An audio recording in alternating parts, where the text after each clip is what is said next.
Carlos Sainz just drove himself into Christian Horner's heart. Let chaos ensue. Oh wait, what about Checo, Yuki, Daniel, Liam?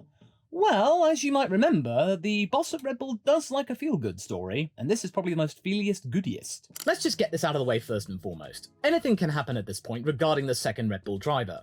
Nobody at this point is quite sure where it's going to go. We're only 3 races in. First, we got rumours that Checo is in the process of signing an extension. Then we got the rumblings of Daniel Ricciardo heading toward phase 2 of the Helmut Marko bashing cycle. And then, as we've seen, we've got all of those punchy headlines and sound bites from Liam Lawson saying that he deserves to be in Formula 1. It's getting absolutely crazy. And then again, going back to Helmut Marko, he is now starting to sing from the rooftops about Yuki Tsunoda. It's all kicking off right now, and nobody is actually sure where it's going to go. But then, of course, the plum could go to somebody outside of the Red Bull stable, because as Horner has said, he's not afraid to look outside, because all of the stuff we've seen with Fernando Alonso being touted, Lando Norris being touted until McLaren signed him up for another few years, it could go to anybody. And now Carlos Sainz has managed to wheedle his way back to the Red Bull camp. Some of you might not remember that Carlos Sainz used to be a Red Bull Junior driver. Is Carlos Sainz now in the hot seat to replace Sergio Perez for 2025? Well, I'm going to now have to utter the phrase that I absolutely dread the most. It depends. Now, you're probably wondering, why on earth would Carlos Sainz go back to Red Bull? Didn't he leave on bad terms or something? I might have to remind you, my friend, that when they left, Carlos Sainz and Red Bull weren't exactly on bad terms, at least in regards to his performance and skill. The rule of thumb tends to be that whilst at Toro Rosso, the Sainz camp and the Verstappen camp were constantly at loggerheads as to the direction of where the team was going to be going. Was it going to be prioritizing the likes of Carlos, or was it going to be prioritizing the likes of Max? It meant that there wasn't really much of a prospect for promotion for the likes of Carlos, since after Max Verstappen got the upgrade to the main Red Bull team, it became very obvious that the way for a good few years would be the likes of Daniel Ricciardo and Max together. And that was the way for about 2 and a bit seasons. And then, of course, Daniel left the camp, and then everything was thrown into complete and utter disarray. And then, of course, whilst all of that was happening, Carlos went off to Renault, and then he ended up McLaren by the time you get to 2019 when Daniel was at Renault, who then ironically was the one that replaced Carlos at Renault. It gets really crazy. And I know you might call this biased, but I personally think that McLaren is the only team presently that has truly appreciated the skills that Carlos Sainz has had to offer. Now, Carlos Sainz has always been a hot driver. Well, I mean, he is quite the good-looking man, I'm not ashamed to admit. But things were getting so spicy that back in 2016, there were supposedly many offers for his services, including one from Renault. That's Red Bull's engine supplier at the time, by the way, who were prepared to offer free power units in exchange for the Spaniard to lead the team for 2017 alongside Jolyon Palmer. The French manufacturer obviously thinking, well, we still have a decent relationship with the likes of Red Bull, and maybe this might be a sweetener to continue that trend. And after all, we powered them to domination throughout 2010 and 2013, but then you dropped the ball in the turbo hybrid era, so maybe this was like a last roll of the dice, perhaps? Red Bull would be quids in, then they would have more money to develop the car, and then everything would be absolutely gravy. Needless to say, that didn't happen, and the Red Bull camp were very, very resistant in parting ways with Carlos Sainz at the time in 2016.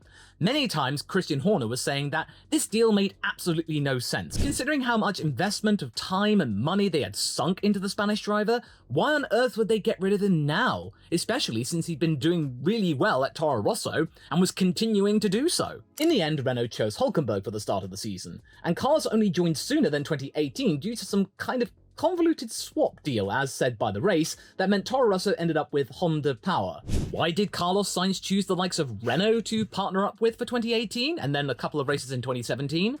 Well, I'm not exactly sure, but it might have something to do with the relationship that Carlos had during the time when he was going up the junior ranks, because he was a dab hand in Formula Renault, so there had been some time where Renault and Carlos were quite close, so, he's quick as well, so Renault and Carlos obviously were quite happy to work together. That is, of course, until Daniel replaced him, because he had won multiple races and nobody was expecting him to leave, so much like with Carlos and Lewis at Ferrari, grab the guy who's won multiple times. When Carlos did depart to Renault on loan originally, Red Bull were very sad to see him go, and were always talking him up very well, saying he was a very dab hand in the Formula 1 world and that they would be very disappointed to see him go, and hopefully he might have a return in the future.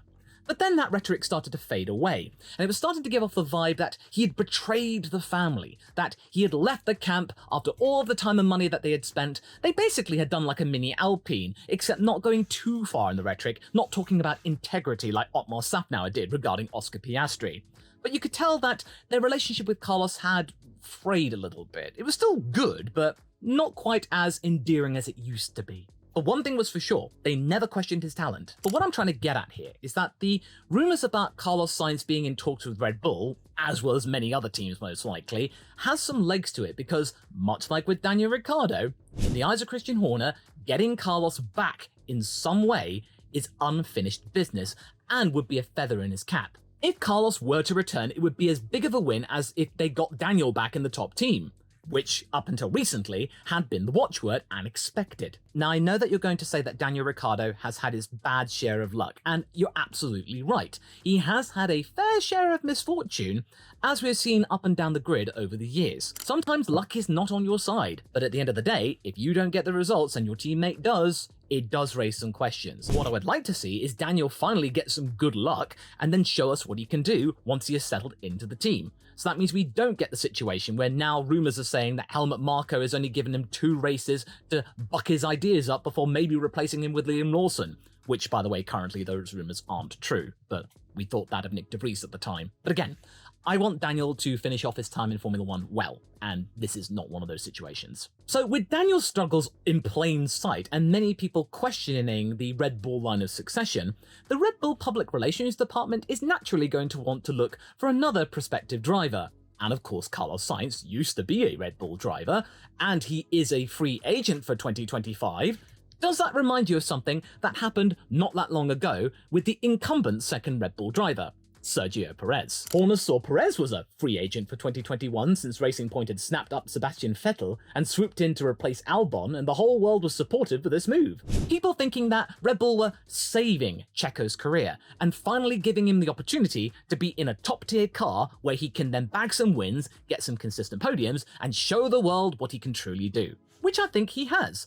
I think that Sergio Perez is better off now than had he been going to another Formula 1 team or having fallen out of the sport altogether. But you can't deny he was unceremoniously dropped for absolutely no reason, just because a bigger name was coming in, but Perez was getting all the results and had done for many years. And the watchword was going, "Why on earth are you replacing him, Papa Stroll?" But now we're starting to see the same thing happening with Carlos Sainz at Ferrari, and it's slightly changed the wording to, "Why on earth are you dropping him, Fred?" Well, let's be real here. I don't think it was Fred Vasseur's decision exclusively to replace Carlos Sainz with Lewis Hamilton. I think there are a couple of other people involved in that decision. I do think a little bit of financial gain for Ferrari itself was involved, not to mention Lewis Hamilton's obvious talent and history and multiple titles. Now, I have made it clear in various videos that I am a major Carlos Sainz fan, and you might call me biased, but I just wanted to make it absolutely clear. If I had made this video, say, 6 months ago, when his future at Ferrari was absolutely not questioned whatsoever, then you might call me a little bit deluded. But right now, in the midst of Carlos Sainz not having a seat for next year, and many other teams lining him up potentially for replacing their current drivers, because there are plenty of vacancies to go around, then Red Bull, Carlos Sainz, does make a little bit of sense. I followed him up closely since he joined McLaren, because I am a McLaren fan as well, and I was amazed with the progress that he had been able to help McLaren achieve. And then of course they got that podium at Sao Paulo, which okay was to do with a bit of a technicality, but it was still their first podium in over 5 years. If I were a team boss and I were looking for drivers, I would be signing up Carlos in a heartbeat. He's smart on his feet, quick on his day, and he is dependable. Is he the quickest driver on the grid? No, there are quicker drivers out there, but sometimes you don't need the fastest driver on the grid. You want the fastest driver on the grid, that's no debate. Everybody wants the fastest driver, but sometimes it's not what you need. What you need are 2 drivers who will do the business, get on well with the team, and bag as many points as possible consistently. Consistency is king, my friend. That is what gets you points, that is what gets you glory, in the midst of a title battle, or for a solid position amongst the standings, which could bag you an extra $10 million in prize money. And when you put it that way, Carlos is the perfect driver for many teams. He's fast enough to get good or great results, is adaptable in the middle of a race, and not afraid to try something new that could benefit the team. as we saw in Singapore and in Silverstone. Yes, in some moments it can rub the team up the wrong way in the moment, but if that gamble pays off and he is able to cruise to victory, then all of that negative sentiment, at least temporarily, will completely be swept aside. Would Red Bull benefit from Carlos Sainz joining the senior team? Well, on paper, yes. Would we benefit as an audience if he did so? Oh, you bet your bottom dollar we would. Usually when it comes to driver lineups, I don't like risky or chaotic lineups. I would rather go for something more middle of the road, quite conservative and reliable. But in this case, I'm going to make an exception. I want chaos. I wish to see two drivers duke it out for domination of that team, having had previous encounters at the junior team. 1 decade on, these two drivers have now become the finished article of their respective careers. They are no longer juniors. Their place within Formula One is absolutely assured. There is no question about their skill and talent and their capabilities. And especially considering that whilst they were at Toro Rosso, the gap between them was a lot closer than many people expected, considering all of the hubbub that Max Verstappen had found himself in 2014 when he joined Formula 3 and then had 3 FP1 sessions for Toro Rosso and very much impressed. It does make you think though, if Carlos Sainz had just stuck it out for at least 1 or 2 more seasons, then he might have had a chance to join Max at the top team. But then it would have been absolute fireworks, considering that they were still very early on in their careers, 2019 being the first full year, I reckon, that we'd seen the finished article of Max Verstappen. And then there's their fathers to discuss here, because they were very much present and they very much made themselves heard. Jos Verstappen is one thing, but Carlos Sainz Sr. is also a force to be reckoned with, not just in the garage, but also behind the wheel, since even in his 60s, he's bagging rally titles and accolades showing no sign of stopping. He also had his appendix out back in the day.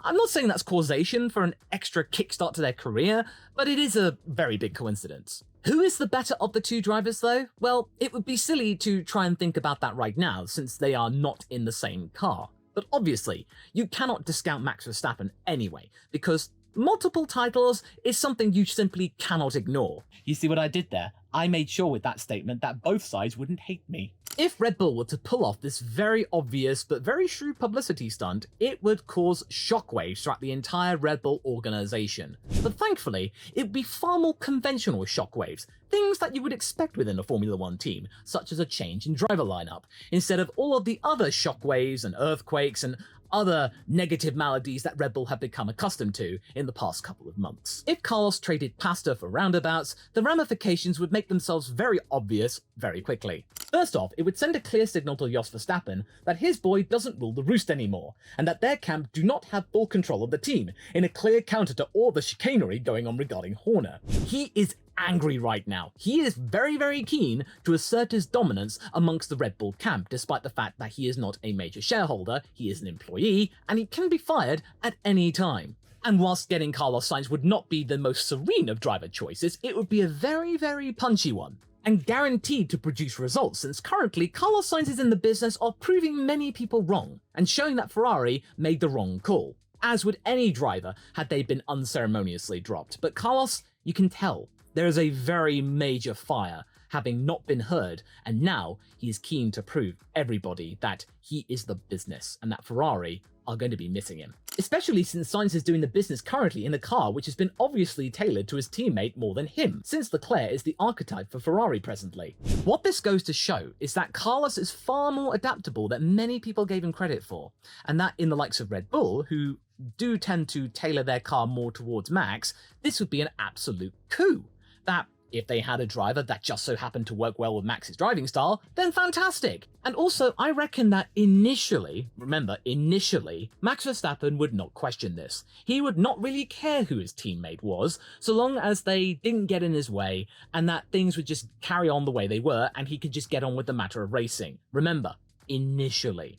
If Carlos Sainz came in and went in all guns blazing immediately, taking wins and taking positions away from Max, as we saw with Checo when he got 2 wins in the first 4 races, Max would get angry and want to prove a point. Then things would get spicy. But I think at this point, after many years of having to bend the knee to the likes of the Verstappen camp, Christian Horner is tired. He is angry. He has had enough of this. Because the language that we have heard from this man over the last couple of months is something that would have been absolutely unheard of 12 months ago. Heck, even 6 months ago.